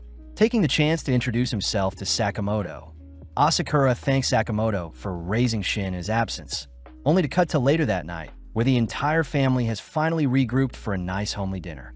As Shin and Lu continue to bicker, Shin suddenly gets terrified, seeing that Sakamoto wants to silence them in his head. With a few days passing, Shin and Lu voice how exhausted they're from surviving the lab incident, giving Sakamoto the idea to take his family to a natural hot spring to decompress. Shin gets worried, revealing that he can't read minds at the moment, but Sakamoto states that Shin's #1 priority is to rest and recover. As the gang head inside, Shin mentions how he's never been to a hot spring before, but at the same time we see Yutaro manning the reception, annoyed he had to come back and work at his parents' hot spring. When Sakamoto asks to pay to use the hot spring, Yutaro notes how familiar Sakamoto looks, but before Yutaro can say anything, he rushes to retrieve some towels for the Sakamoto family. Swiftly picking up a flyer, Yutaro confirms that the legendary hitman is before him, quivering in fear seeing as an amateur hitman like himself is standing before God. With Yutaro fixated on the $1 billion bounty, we cut to a few moments later where Sakamoto and Shin are changing before they enter the hot spring, all whilst Yutaro pumps himself to slay the legend himself. As Sakamoto and Shin clean and rinse themselves off, Yutaro admires Sakamoto's quick handwork, only to watch the duo enter a jet bath, something that makes Shin tingle. Hearing Sakamoto not pleased by the jets, Shin reaches for a button to increase the jet's pressure, but at the same time, Yutaro triggers an explosion attempting to sweep away Sakamoto. With Shin launched into the air by the explosion, he accidentally slips on some soap, only to be flung into a wall. Yutaro admires his explosive trap, but having scanned the area for Sakamoto, Yutaro horrifically witnesses Sakamoto enduring the high-powered jets as if they were nothing. Up next, the boys move into the sauna, prompting Shin to reach for some water as he plans on heating up the room a bit more. Seeing Shin pouring the water onto some hot coals, Yutaro suddenly ignites the hot rocks, blasting the room with hot steamy air that sets the wooden room on fire. But seeing Sakamoto relaxed, Yutaro curses at Sakamoto's thick skin. Seeing as Shin had fainted, Sakamoto reasons they should cool off with a cold bath, but Yutaro attempts to freeze our duo to death. Having failed, Yutaro catches our duo enjoying a shower, blasting them with some torrential downfall, only to repeat the cycle of burning and freezing them. But nothing affects Sakamoto. Retrieving Shin, Sakamoto returns to the girls, placing Shin in a massage chair only to purchase some ice cream. Off to the side, Yutaro is pissed that none of his tricks had fazed Sakamoto, but as Hana asks to play some ping pong, we see Lu impressing Sakamoto with her swift paddle skills. Yutaro thinks about how he doesn't want to take over his parents' bathhouse when he grows up, having gotten into many arguments with his father where he ends up storming off, but having failed as a hitman, Yutaro eventually gave in. At that moment, Yakin and Manshin begin laughing at Yutaro for always talking big, but wound up returning to work for his family's bathhouse. When Yutaro tries standing up for himself, Yakin slaps Yutaro to the ground, pinning him down only to begin mocking Yutaro's pathetic state. Pissed, Yutaro warns the bullies to not make fun of his family's bathhouse, but sadly Yutaro stands no chance against the bullies. Having heard everything, Sakamoto chooses to hit the ping pong ball towards Yakin, blasting him away from Yutaro only to fall unconscious by the impact with the floor. Next up, Sakamoto finishes up his ice cream, choosing to toss the ice cream handle at Manshin's blazer, pinning him to a nearby vending machine, which knocks him out. Grateful for Sakamoto's help, Yutaro realizes Sakamoto knew all along about his assassination attempts. But before Yutaro can apologize, Sakamoto cuts him off, instead complimenting the bathhouse's innovative designs, promising to return with his family in the future. Blessed to have been praised by the legend himself, Yutaro chooses to phone his father, finally agreeing to take over the family business and run the bathhouse. Elsewhere, we see several mysterious figures arriving in Japan, all dead set on retrieving a specific girl. At the same time, we follow Sakamoto eating out with Shin and Lu, who both play a guessing game to decide who pays for the meal. Sadly, Shin loses. Lu laments how she rarely visits family diners since her family would often serve her gourmet meals at home, but Lu couldn't be more happy with her laid-back life as it is.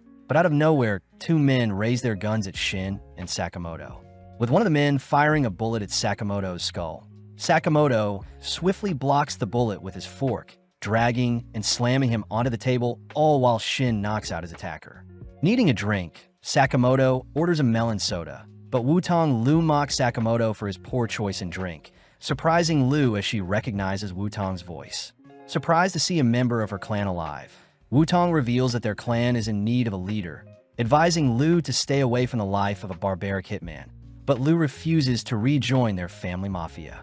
Seeing Lu up in clothes, Wutong explodes with a bloody nose, flustered over how cute Lu is. But Lu utters that since she was young, Wutong would always follow her around, supposedly taking on the role of advisor to her family. Reading Wutong's mind, Shin is freaked out by how creepy Wutong is, but upon hearing that Lu refuses to return to the Lu clan, Wutong declares Sakamoto his sworn enemy. Wutong states he wants to fight over who gets Lu, offering up information on who placed the 1 billion bounty on Sakamoto's head. But without a moment's thought, both Shin and Sakamoto call off the duel, seeing as they can get that information themselves. Seeing an opportunity to pay Sakamoto back, Lu agrees to Wutong's offer, all following Wutong as we cut to later that night, where Wutong leads our trio underground. Entering a room, Wutong orders Shin and Sakamoto to get changed, giving the boys nicely fitted suits, all whilst Lu dons an elegant dress. Entering another room, Wutong introduces our trio to an underground casino, declaring that no physical fight will be needed as he hands Sakamoto 30 million yen to start off with, and the winner of their duel will be the one with the greater amount when they return. Setting a timer of 2 hours, Wutong heads off, all while Sakamoto reassures Lu that they have Shin to give them an advantage. Hearing that Sakamoto and Shin have never gambled before, Lu begins to get stressed, especially since Wutong himself is quite smart. But out of nowhere, an audience forms around Wutong, seeing as he's tripled his 30 million yen in mere moments, pumping the boys up as they refuse to lose. As our trio wonder how they should tackle Wutong's challenge, Lu reveals that gambling is more than just luck, something Wutong confirms as he declares that calculations are a big part of what separates Mafia from Hitman. Speaking up, Sakamoto corrects Wutong, uttering that hitmen don't rely on luck either to survive. But as we follow Shin, we see him sitting in on his first game, having never gambled before. Within seconds, the other gamblers deduce that Shin is a sitting duck, all declaring they'll squeeze Shin for his money. Annoyed, Shin watches as the players around him call and raise, but having seen his 2-card, Shin is still confused about what to do. Checking on Shin, Lu mocks Shin for looking so scared, only to begin fighting with Shin, accidentally showing Shin's cards to the other players. The players recognize that Shin has got a pretty strong hand, but getting greedy, the players all utter that they'll bluff Shin. Sadly, Shin has been reading their mind, countering by going all in. In mere seconds, Shin is up 12 million yen with a total of 22 million yen, giving Shin the confidence to take on the gamblers head-on. At the same time, we follow Sakamoto joining in on a roulette game, choosing to place his entire bet on red, but the game handler secretly notes how he can control where the ball will land. Having kept a single chip for himself, Sakamoto watches closely for the ball to briefly graze a red tile, instantly firing off his last chip to stop the roulette from spinning, shocking everyone as Sakamoto's new total is 29 million yen. Cutting to Wutong, he receives word of our trio slowly winning more money, but even though Wutong knows they must be cheating, he allows them to continue. Deep in thought, Wutong is revealed to be cheating as well, having been counting cards during blackjack. Wutong remembers a time when he was bullied for not meeting the standards of his clan, but Lu herself had fended off Wutong's attackers, both sitting down as Lu realizes Wutong is related to her. Lu wonders why Wutong didn't fight off his attackers, but not wanting to be embarrassed, Wutong makes up a pathetic excuse covering for the fact that he was too weak, but surprisingly Lu buys it, calling Wutong a genius. Ever since then, Wutong vowed to hone his brain to make up for his lack of fighting skills, dreaming of the day he can stand beside Lu. As the 2-hour timer ends, we see both parties manage to gather 87,630 chips, but seeing as they'll need a tie-breaking game, Lu herself asks to play Old Maid. Having added 2 men to Wutong's team for a 3-on-3, the loser will be the last one standing with the Joker card, exciting our trio as they are quite familiar with such a simple game. As the game starts, Shin scans the players to see who has the Joker card, horrifying Sakamoto and Shin when they realize Liu is in possession of the Joker. Picking first, Wutong mentions how he can read Liu like a book, hovering over Liu's cards only to purposely remove the Joker from Liu's hand. Up next, Shin picks from Wutong's hand, but as Shin reads Wutong's mind, he hears that Wutong knows of his psychic abilities. In mere moments, Wutong overwhelms Shin with an influx of new information, overheating Shin's mind and knocking him out of the game.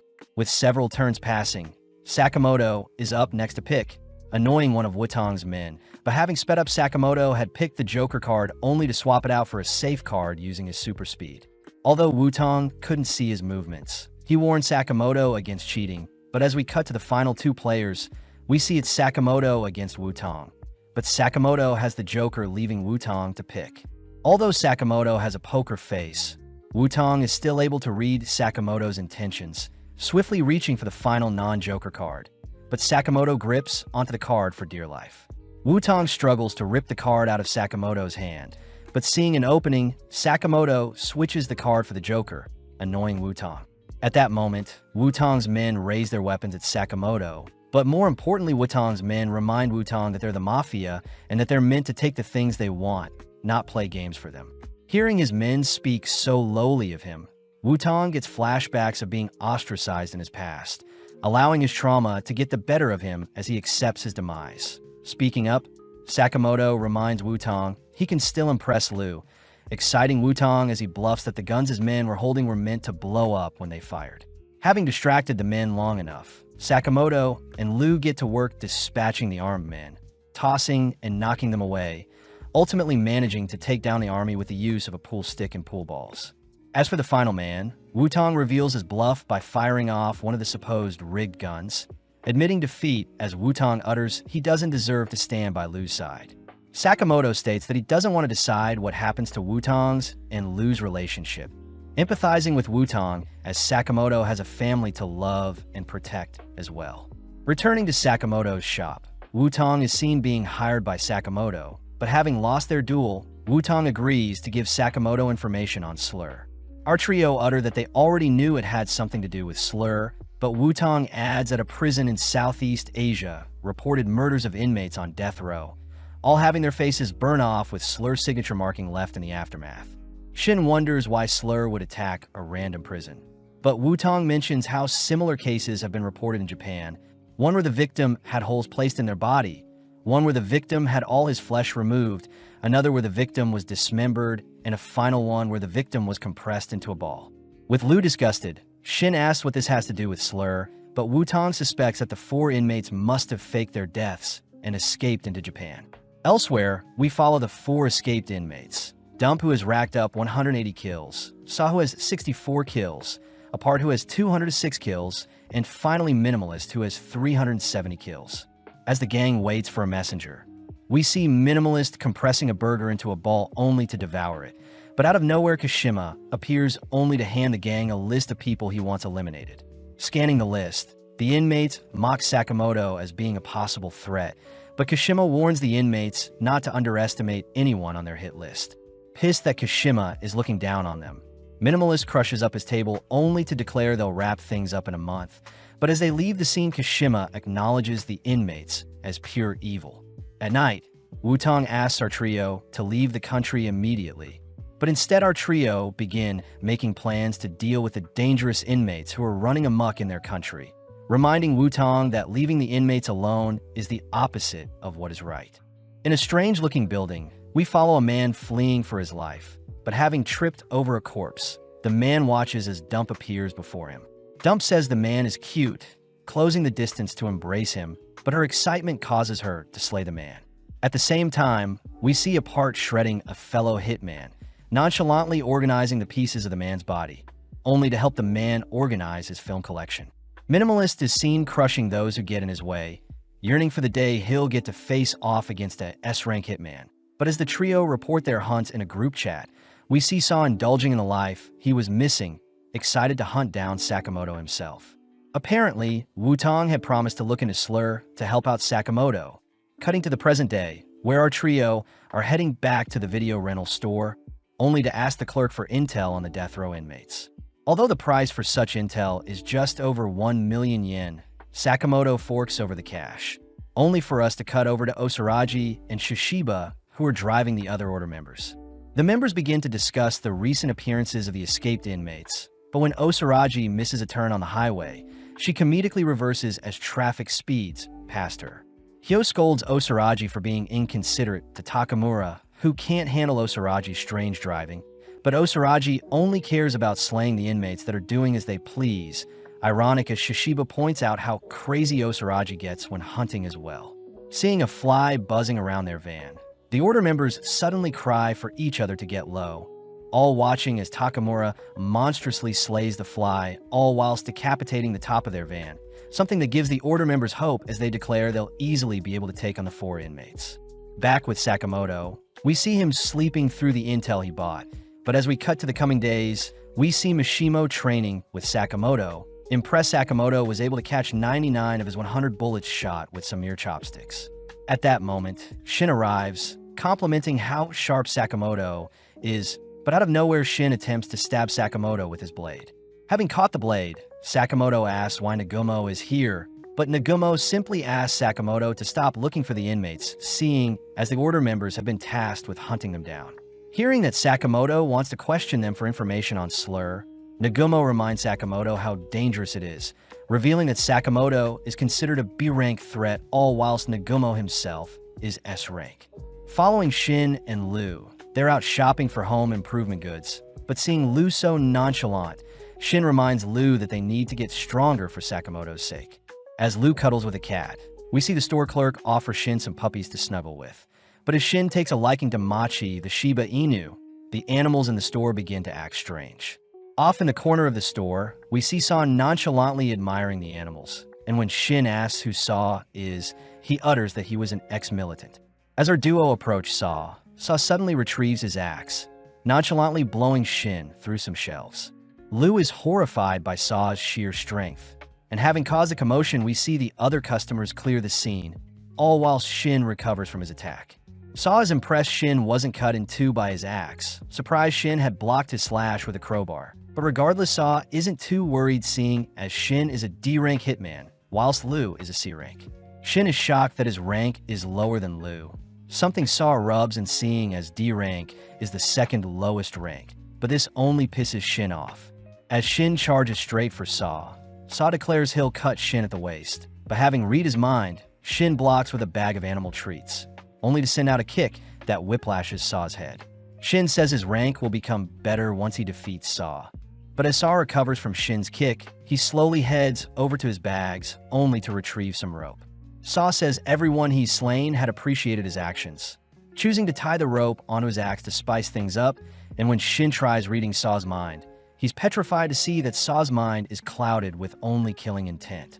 Swinging the rope towards our duo, Saw's axe shreds the surrounding area, forcing our duo to stay on the defensive as they notice Saw hot on their tracks.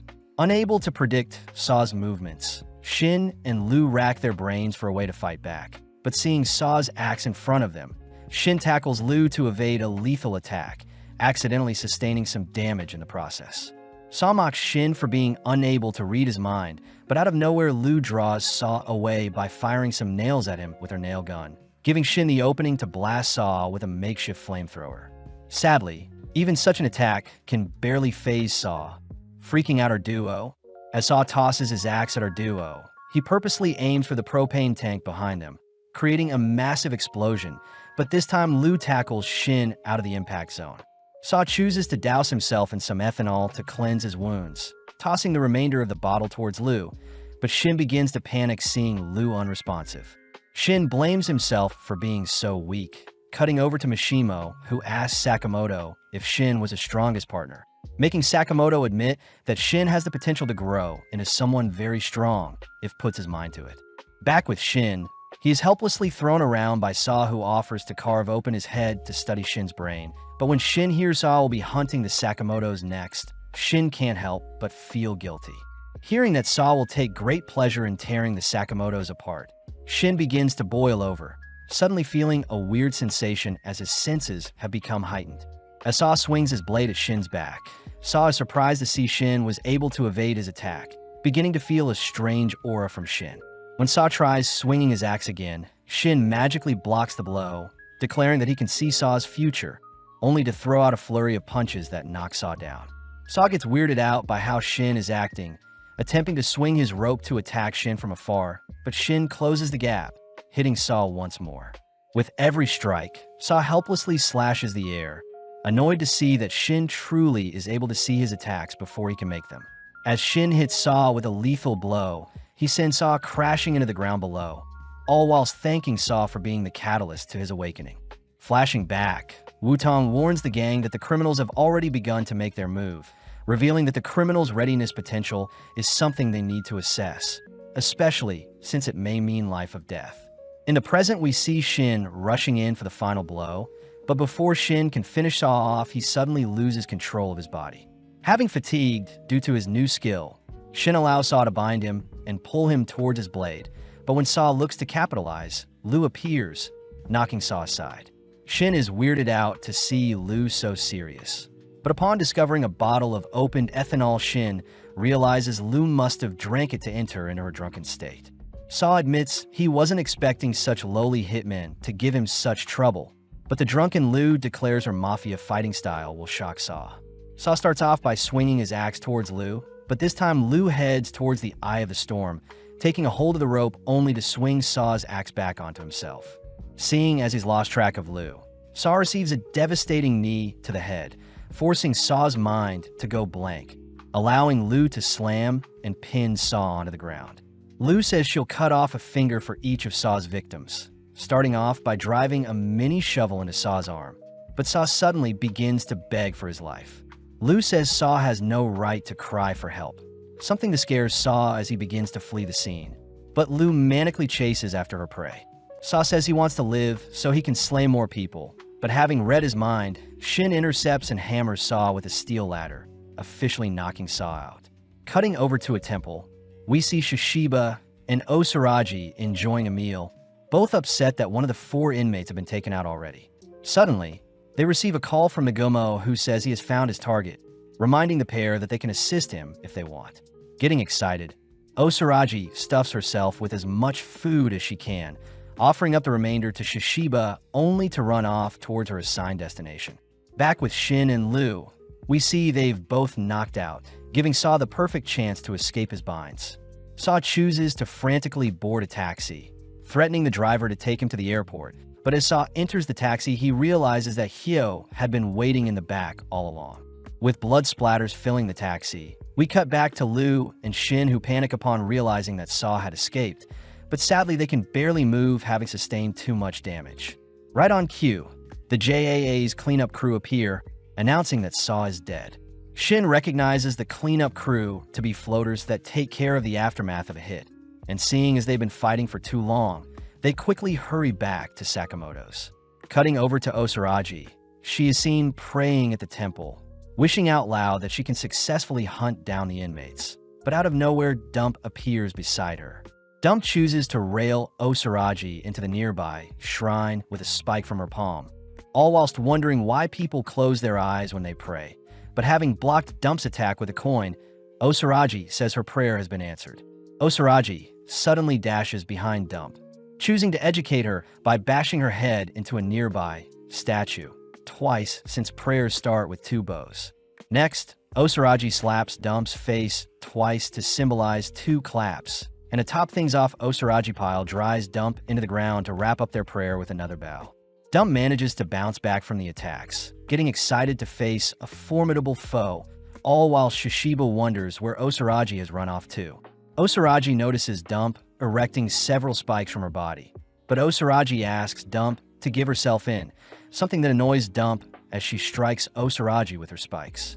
Dump says it's unfair that she was given the death sentence after loving many people, accusing Osaraji for sharing similar intentions when hunting people down, but Osaraji is revealed to have blocked the spikes with her briefcase. Osaraji says she simply follows the will of the association.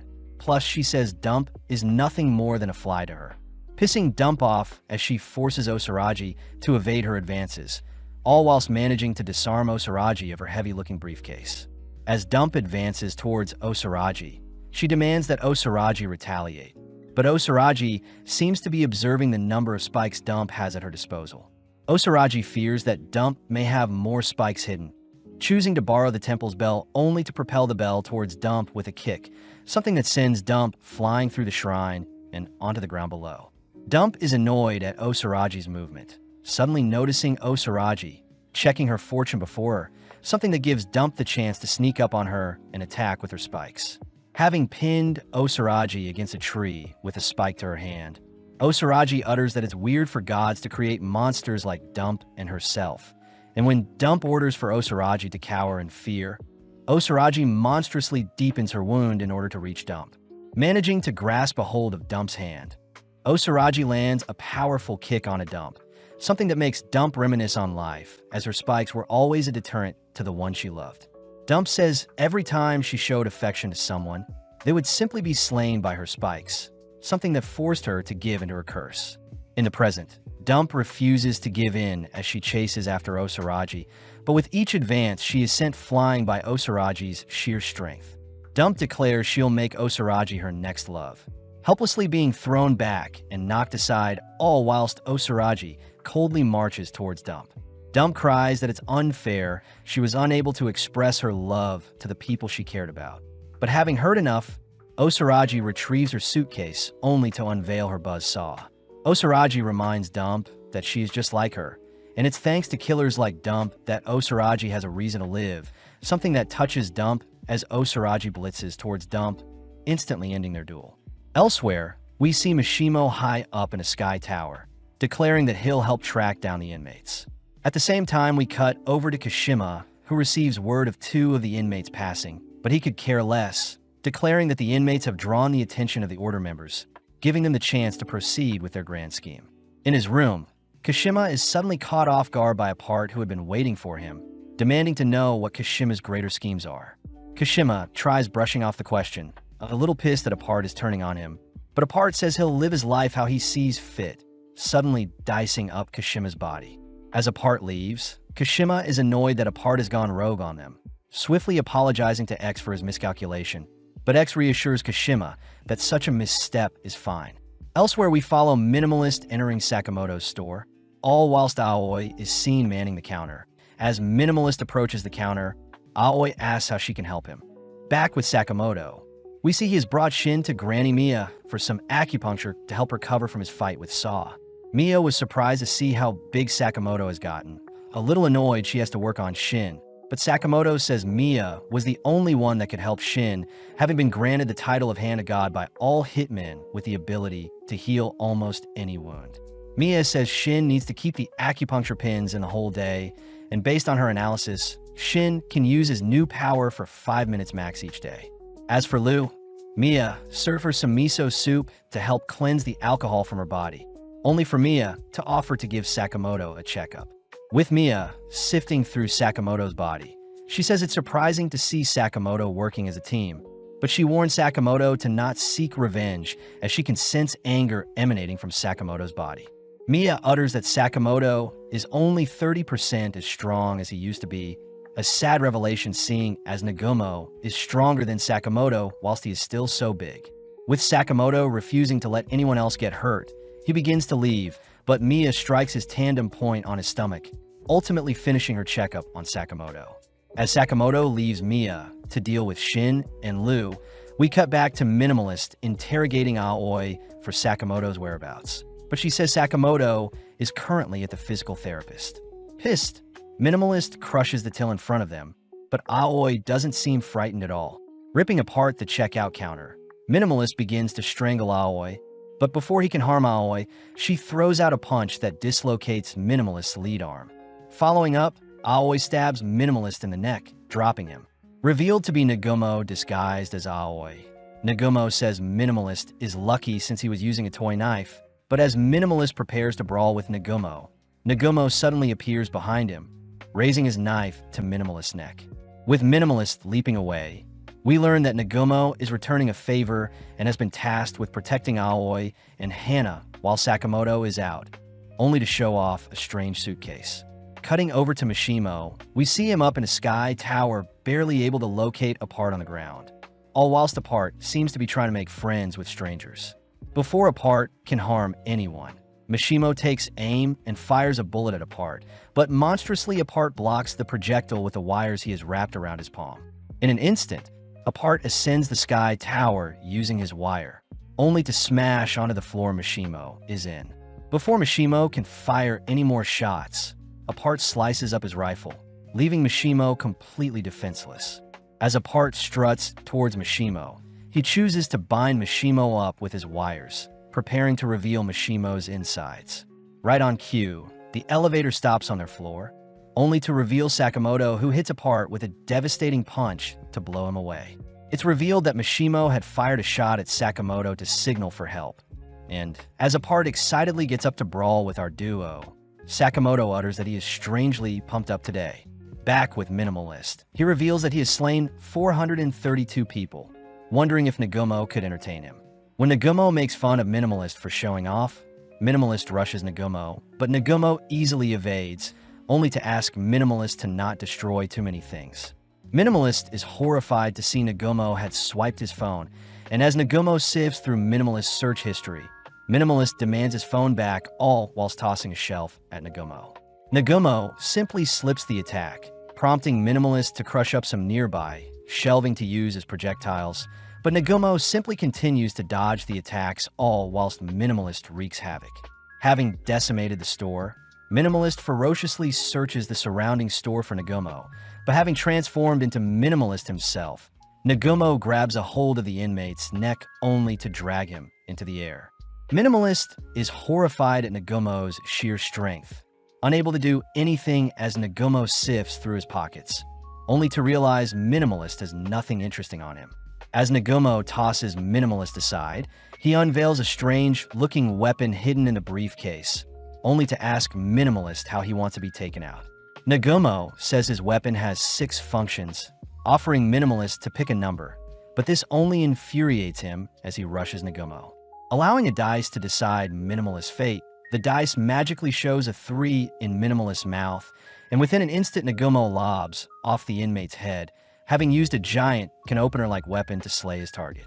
Back with Sakamoto, we see Apart giving him a hard time, especially since Sakamoto can't lose the weight he has put on, wondering what Mia did to him. As Apart swings around and binds Sakamoto with his wires, Apart tries ripping off Sakamoto's leg, but is unable to cut through, ultimately dragging Sakamoto towards him instead. Sakamoto borrows a nearby statue and tries puncturing Apart, but Apart easily nullifies the attack, only to rush toward the display stand to help tidy it up. Seeing Apart distracted, Sakamoto uses the chance to exercise to try to slim down, but even after an intense session, nothing changes. With Apart rushing to bind Sakamoto, he simply slips out of the wires wrapped around him. Saddened to see he has no weapons at his disposal, but strangely his body feels good today. Back with Mia, she utters that Sakamoto's big body and his retirement have definitely dampened his true abilities, declaring that Sakamoto should learn to fight in his new bigger body and not rely on his slimmer one all the time. As Apart fires his wires at Sakamoto, we see Sakamoto dodging them easily, only to be called out by Apart for being a sloppy person. Sakamoto takes note of his slippers that have fallen apart, cutting back to Mia, who scolds Sakamoto for never changing, and that slimming down when he needs to shouldn't be his only solution to deal with his enemies. With Sakamoto finally realizing what Mia was trying to tell him, Mia says her strike to his stomach earlier was to ensure Sakamoto could get a feel of how big his body is, and in a split second Sakamoto appears behind Apart, monstrously slamming Apart into the elevator. Mia says Sakamoto's bigger body is more deadlier than anyone thinks, and as Sakamoto and Apart ride the elevator downwards, many onlookers catch a glimpse of Sakamoto brawling with Apart midair. Staying on the offensive, Sakamoto beats Apart senseless, ultimately falling onto some steel frames. Apart is mesmerized to be fighting someone so strong, asking if Sakamoto would chat with him, but Sakamoto simply retrieves a metal bar ready to end their bout.